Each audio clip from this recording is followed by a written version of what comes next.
मोहिनी जी की आज पूरे 10 दिन के बाद अस्पताल से छुट्टी हुई थी, लेकिन फिर भी उन्हें घर से कोई लेने नहीं आया।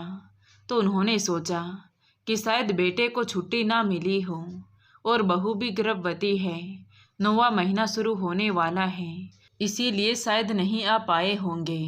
यह सोचकर मोहिनी जी ने खुद ही अस्पताल के बाहर से एक टैक्सी की और घर के लिए निकल गई। घर पहुंची तो घर का लॉक खुला ही था। इसका मतलब बेटे बहू घर पर ही हैं। मोहिनी जी टैक्सी से निकलकर घर के बाहर बेटे बहू की प्रतीक्षा करने लगी कि अंदर से कोई तो उन्हें लेने आएगा। आखिर वो अस्पताल से जो आई है। पर मोहिनी जी के बेटे और बहू दोनों घर पर ही थे, पर फिर भी दोनों में से किसी ने भी माँ को लाने के लिए बाहर आने का कष्ट नहीं किया। जबकि मोहिनी जी की बहू सरोज ने जैसे ही बाहर टैक्सी आकर रुकी तो दरवाजे से बाहर झाँककर देख भी लिया कि सासू माँ आ गई है, लेकिन वो चाहकर भी बाहर नहीं गई। विक्रम ने जब पूछा कौन आया है तो सरोज ने मुंह बनाकर कह दिया, और कौन होगा, तुम्हारी माँ हॉस्पिटल से आई है, कहकर वो पैर पटकते हुए दरवाज़ा खुला छोड़कर वापस अपने कमरे में चली गई। तो विक्रम ने भी ज़्यादा कुछ ध्यान नहीं दिया और फ़ोन में फ़िल्म देखने में बिजी हो गया। कुछ देर तक बाहर मोहिनी जी किसी के आने की प्रतीक्षा करती रही, पर टैक्सी वाले को तो वापस जाना था। उसने मोहिनी जी को टोका तो टैक्सी वाले को कहकर उन्होंने अपना सामान दरवाजे तक रखवाया और उसे पैसे देकर थके हुए कदमों से अंदर आ गई। मोहिनी जी पहले से काफ़ी कमज़ोर हो चुकी थी। उन्होंने घर में प्रवेश करते ही बेटे बहू की ओर देखा, लेकिन दोनों ने ही उनकी तरफ देखने का भी कष्ट नहीं उठाया। दोनों की ऐसी बेरुखी देखकर मोहिनी जी का दिल रोने को हुआ। वो चुपचाप थके कदमों से अपने कमरे की तरफ जाने लगी। इतने में ही बहू सरोज बोली, अरे उधर कहाँ जा रही हो माँ जी? अब वो आपका कमरा नहीं है, आपका सामान यहाँ स्टोर रूम में रख दिया है। इतना बोलकर बहू फिर से अपने काम में लग गई। मोहिनी जी वहीं खड़ी बहू की ओर देखती रह गई, पर कुछ बोल ना पाई, बस आंखों में आंसू आ गए। तभी सरोज ने धीरे से अपने पति विक्रम से कहा, बोलो ना अपनी माँ को कि वो अपना सामान स्टोर रूम में ले जाकर रख ले। तो बेटे विक्रम ने भी माँ की ओर देखते हुए बड़ी ही बेफिक्री से कहा, माँ अब पापा तो रहे नहीं, तो अब आपको बड़े कमरे की क्या ज़रूरत है? और वैसे भी अब आपका पोता या पोती इस दुनिया में आने वाला है, तो बड़े कमरे की ज़रूरत हमें पड़ेगी। इसलिए आपका सामान स्टोर रूम में शिफ्ट कर दिया है। वैसे भी बड़ा कमरा तो घर के मुखिया का होता है, और अब पापा के जाने के बाद इस घर का मुखिया मैं ही तो हूँ ना। मुखिया? मोहिनी जी ने हैरानी से उसके तरफ देखते हुए कहा। तो विक्रम बोला, और नहीं तो क्या, अब मैं ही घर के खर्चे उठाऊंगा, तो मैं ही मुखिया हुआ, और अब सबको मेरी बात माननी ही पड़ेगी। मोहिनी जी की आंखों में अभी भी आंसू थे।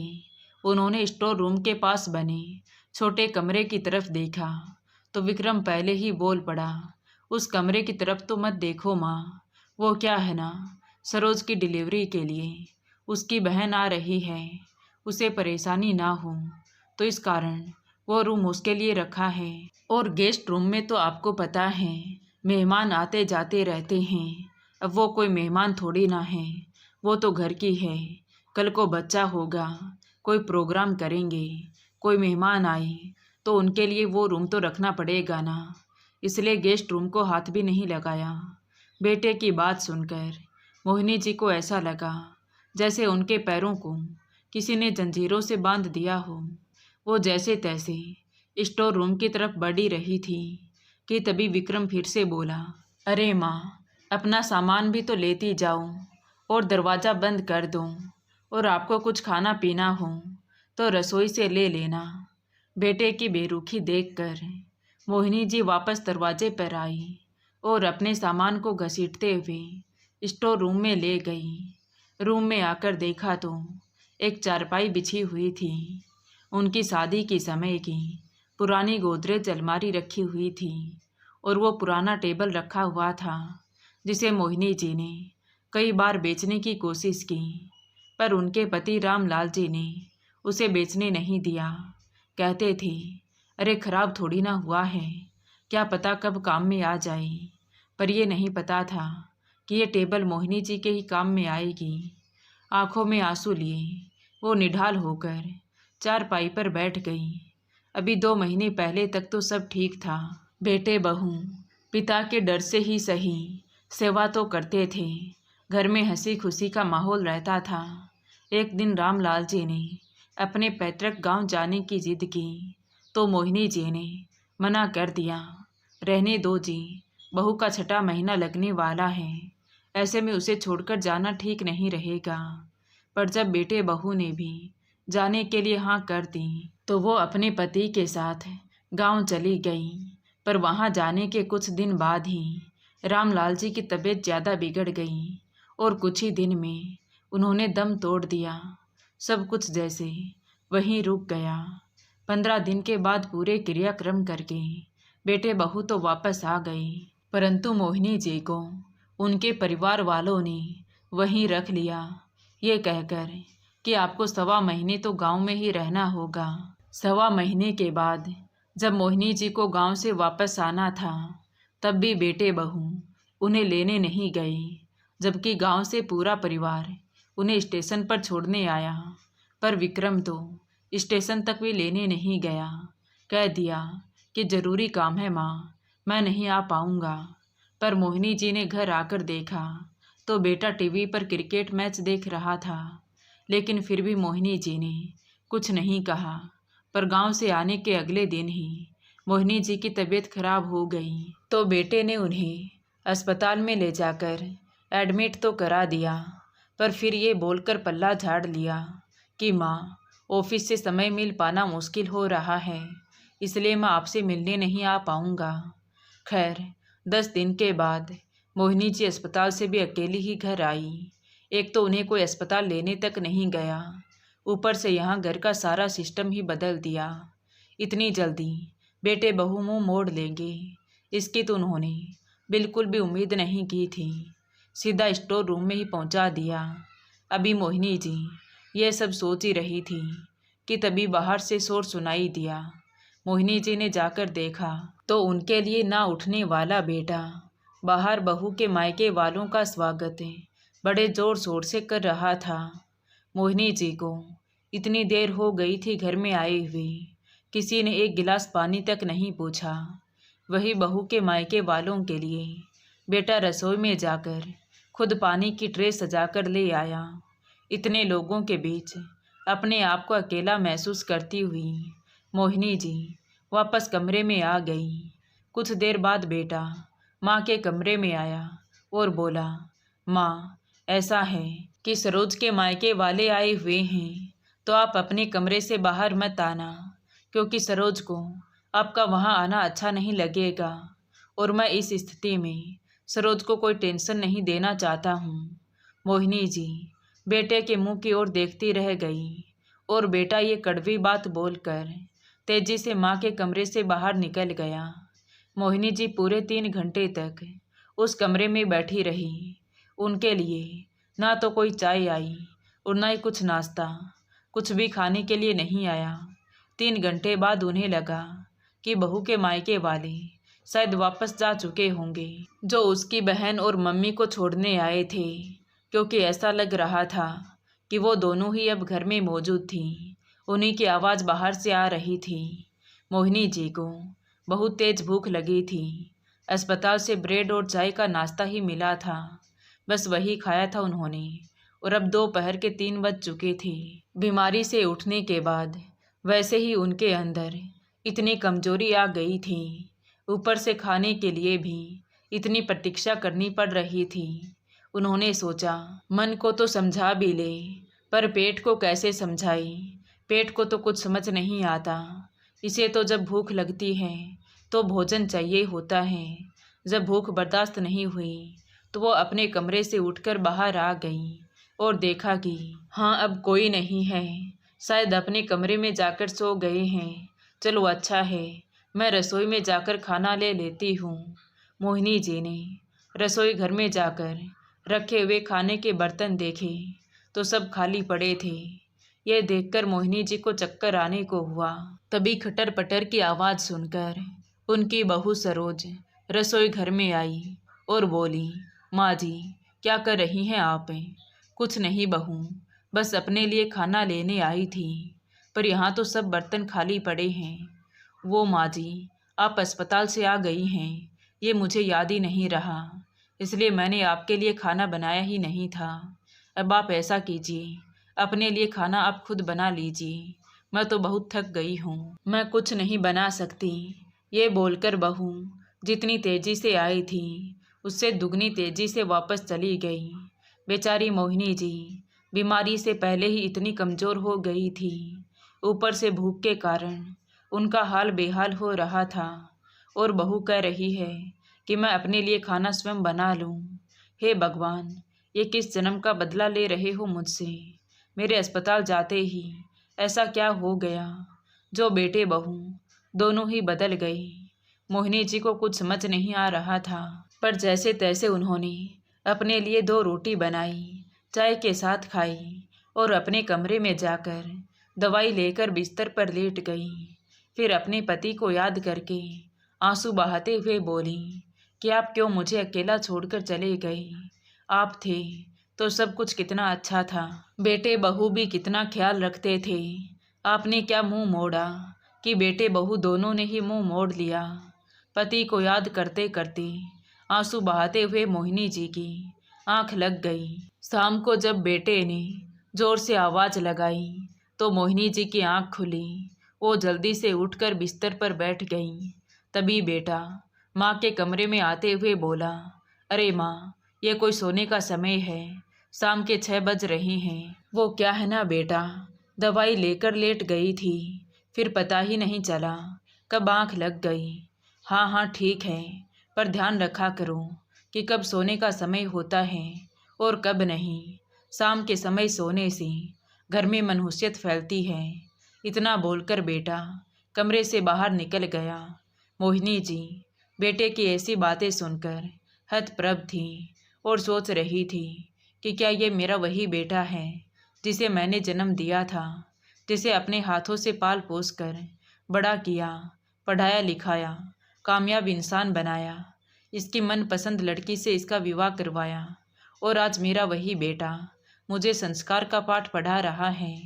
अभी मोहिनी जी ये सब सोच ही रही थी कि तभी बेटे की फिर गुस्से भरी आवाज़ आई, माँ वहीं बैठी रहोगी या बाहर भी आओगी? दवाई लेने के कारण मोहिनी जी एकदम कमज़ोर हो गई थी, इसलिए उठने बैठने में भी दिक्कत हो रही थी। वो जैसे तैसे बिस्तर से उठी और बाहर ड्राइंग रूम में आई तो उन्होंने देखा कि वहाँ पर उनके बेटे बहू और बहू की माँ और छोटी बहन बैठी हुई थी और वो सब चाय पी रहे थे। मोहिनी जी को देखते ही बेटे ने कहा, माँ आपको चाय पीनी है तो आप अपने लिए बना लो, और हाँ आज रात का खाना आपको बनाना होगा क्योंकि सरोज की तबीयत ठीक नहीं है और मम्मी जी और रिंकू तो मेहमान हैं, तो ये खाना कैसे बनाएंगी? बेटे की बात सुनकर मोहिनी जी फिर से हैरान और परेशान सी रसोई घर में जाकर अपने लिए चाय बनाने लगी। चाय बनाते हुए उन्होंने मन ही मन कोई संकल्प लिया और एक दृढ़ विश्वास के साथ ड्राइंग रूम में आकर सोफे पर बैठने ही वाली थी कि तभी बेटा जोर से बोला, अरे माँ, यहाँ कहाँ बैठ रही हो? अपने कमरे में जाओ, वहीं जाकर अपनी चाय पियो। आपको दिखाई नहीं देता यहाँ हम सब बैठकर बातें कर रहे हैं? अब तो मोहिनी जी के सब्र का बांध टूट चुका था। वो अपनी चाय का कप टेबल पर रखते हुए बहुत ज़ोर से चिल्लाई, बस बहुत हुआ, और तुमने मुझे समझ क्या रखा है? जब से मैं हॉस्पिटल से आई हूँ तब से देख रही हूँ तुम दोनों के नाटक हैं, और फिर भी चुप हूँ। पर अब और नहीं, मेरा कमरा शिफ्ट कर दिया। मैं चुप रही। तेरे ससुराल वाले आए, मुझे मेरे कमरे से बाहर न आने को कहा, जैसे मैं कोई अछूत हूँ और तेरे ससुराल वाले बहुत ऊंची जाति के हों। मैं फिर भी चुप रही।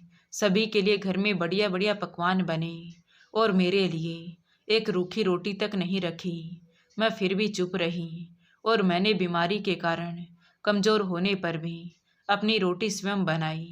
मेरे दवाई लेकर सोने से घर में मनहूसियत फैलती है, और जब तेरी बीवी रविवार को सुबह 10 बजे तक सोकर उठती है और दोपहर को सोकर रात को 8 बजे तक उठती है, तब मनहूसियत नहीं फैलती। घर में सबके लिए चाय बन जाती है और मेरे बेटे के द्वारा मुझे बोल दिया जाता है कि माँ, अपनी चाय आप स्वयं बना लो। और जिस बीमार माँ के लिए खाना और चाय बनाने में तुम लोगों को इतना जोर पड़ रहा है, उसी बीमार माँ से कहते हो कि रात का खाना आप बना लेना। मेरी पत्नी की तबीयत खराब है और मेरी सास और साली मेहमान हैं। और अंतिम बात कि मैं अपने ही घर में अपने ही सोफे पर नहीं बैठ सकती हूँ। आखिर क्यों? किस शक से तुम मुझे मना कर रहे हो? ये मेरा घर है और मेरी मर्जी। मैं अपने घर में कहीं भी बैठूं, नहीं बैठ सकती आप अपनी मर्जी से। विक्रम माँ की बात को बीच में ही काटकर चिल्लाते हुए बोला। तो मोहिनी जी ने कहा, क्यों नहीं बैठ सकती? क्योंकि मैं कह रहा हूँ और मैं इस घर का मुखिया हूँ और मेरी बात आपको माननी ही पड़ेगी। मुखिया? कौन से मुखिया? मोहिनी जी ने व्यंग्यात्मक हंसी हंसते हुए कहा। तभी बहू बोली, माँ जी, पहले पापा जी मुखिया थे। पापा जी की मृत्यु के बाद मुखिया की पगड़ी इन्हें पहनाई गई, तो यही मुखिया हुए ना, और नहीं तो क्या। इसलिए मेरी बात आपको माननी ही पड़ेगी। बेटे ने रोब दिखाते हुए कहा।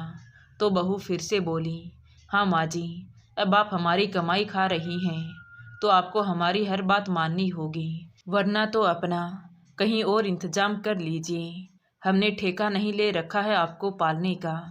तभी सरोज की बहन बोली, दीदी, आप मौसी जी से कैसे बातें कर रही हैं? ये घर इनका भी तो है। तू चुप कर, बड़ों के बीच में छोटे नहीं बोलते। सरोज ने तंज कसा, पर सरोज की माँ कुछ नहीं बोली। वो बैठी तमाशा देख रही थी। तभी मोहिनी जी ने कहा, ऐसा है बहू, मैं अपना कहीं और रहने का इंतजाम नहीं करूँगी, बल्कि तुम दोनों को अपने रहने के लिए इंतजाम करना होगा। और हाँ, तुमने मुझे कब पाला? अभी 2 महीने पहले मुझे मेरे पति पाल रहे थे। उसके बाद 1.25 महीने मैं गांव में ही रही। गांव से आते ही मैं अस्पताल चली गई, और जहां तक मुझे याद है, अस्पताल के बिल पेमेंट मेरे सेविंग्स अकाउंट से हुए। तभी सरोज बोली, माँ जी, हम क्यों करें कहीं और रहने का इंतजाम? ये घर हमारा है, हम तो यहीं रहेंगे। ये घर तुम्हारा तब तक था बहू, जब तक मैं तुम दोनों की माँ थी। यहाँ मेरा सम्मान था, पर अब नहीं। अब ये घर केवल मेरा है, क्योंकि ये घर मेरे नाम है। और यदि तुम लोगों ने इसे खाली नहीं किया तो मैं पुलिस कंप्लेन करूँगी। पुलिस का नाम सुनते ही सबकी सिट्टी पिट्टी गुम हो गई। तभी सरोज की माँ आगे बढ़ते हुए बोली, अरे बहन जी, शांत रहिए ना। बच्चे हैं, गलती हो जाती है, पर आप तो बड़ी हैं, समझदारी से काम लीजिए। अपने ही बच्चों के लिए पुलिस कौन बुलाता है भला? इस महंगाई के ज़माने में अपना घर होते हुए कहाँ किराए के मकान में रहने जाएंगे बेचारे। और फिर सरोज भी तो गर्भवती है। अच्छा बहन जी, जब अपनी बेटी पर बात आई तो बड़ी जल्दी आपको चिंता सताने लगी। जब आपकी बेटी और आपका दामाद मुझे घर छोड़कर जाने को बोल रहे थे, तब आप कहाँ थी? कौन सा सांप सूंघ गया था आपको? मोहिनी जी के सवाल पर बहू की माँ आगे कुछ नहीं बोल सकी। तभी माँ का ऐसा रौद्र रूप देखकर बेटे बहू तुरंत ही बदल गई और हाथ जोड़कर मोहिनी जी के सामने माफ़ी मांगने लगी। पर मोहिनी जी ने साफ बोल दिया कि अगर इस घर में रहना है तो मेरी शर्तों पर रहना होगा, और हर महीने यहाँ रहने का किराया देना होगा। मैं अपने बड़े कमरे में रहूँगी, तुम केवल अपने बेडरूम, किचन और स्टोर रूम तक सीमित रहोगे। तो बेटे बहू ने खुशी से हामी भर दी, और अगले दिन सुबह ही मोहिनी जी का सामान बड़े कमरे में शिफ्ट कर दिया, और बहू की माँ और बहन का सामान स्टोर रूम में शिफ्ट करना पड़ा। सरोज की बहन के साथ साथ उसकी माँ को भी अपनी बेटी के कारण वहीं रहना पड़ा, क्योंकि मोहिनी जी ने स्पष्ट तौर पर बोल दिया था कि मैं घर का कोई काम नहीं करूँगी। दोस्तों, यदि मोहिनी जी ने हिम्मत ना दिखाई होती तो आज वो इस घर में ना होकर किसी वृद्ध आश्रम में पड़ी होती। इसलिए जीते जी सब कुछ अपने बेटे बहू के नाम ना करें, वरना माता पिता अपना हक भी खो बैठेंगे। तो दोस्तों, आपको ये कहानी कैसी लगी कमेंट करके ज़रूर बताएं। कहानी अच्छी लगी हो तो प्लीज़ वीडियो को लाइक करें, शेयर करें और हमारे चैनल कहानी विद देवांशी को सब्सक्राइब ज़रूर करें। Thank you.